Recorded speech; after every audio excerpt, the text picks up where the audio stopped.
দক্ষিণ পূর্বাঞ্চলের পাহাড়সমূহের গড় উচ্চতা কত মিটার? 610 মিটার। কোন ধরনের পর্বত স্তর ও জীবাশ্ম বিশিষ্ট? ভঙ্গিল পর্বত স্তর ও জীবাশ্ম বিশিষ্ট।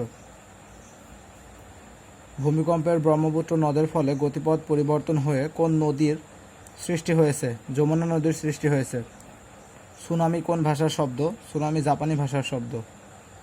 সূর্যতাপের দরুন শিলারাশির ওপরের স্তর নিচের স্তর অপেক্ষা অধিক উত্তপ্ত হবার ফলে শিলার মধ্যে কী সৃষ্টি হয়?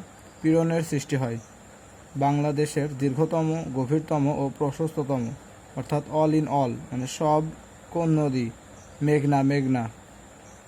পৃথিবীর প্রাকৃতিক সৌরপর্দা হিসেবে অভিহিত করা হয়েছে কোন স্তরকে? ওজোন স্তরকে। স্ট্রাটোস্ফিয়ারের বৈশিষ্ট্য হলো এখানে বাতাস হালকা থাকে, বায়ুর ঊর্ধ্বগতি বা নিম্নগতি নেই, বায়ু সমান্তরাল গতিতে চলে।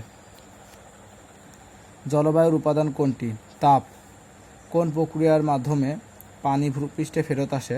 বৃষ্টিপাতের ফলে। বাংলাদেশের জলবায়ুকে মৌসুমী জলবায়ু বলা হয় কোন বায়ুপ্রবাহের কারণে? মৌসুমী বায়ুপ্রবাহের কারণে। অত্যাধিক তাপের জন্য নিরক্ষীয় অঞ্চলের বায়ুতে সর্বদা কোন প্রক্রিয়ায় বৃষ্টিপাত হয়? পরিচলন প্রক্রিয়ায়। পূর্ণিমা তিথিতে ভূপৃষ্ঠের যে স্থানে মুখ্য জোয়ার হয় সেই স্থানে সূর্যের প্রভাবে গৌণ জোয়ার হয়।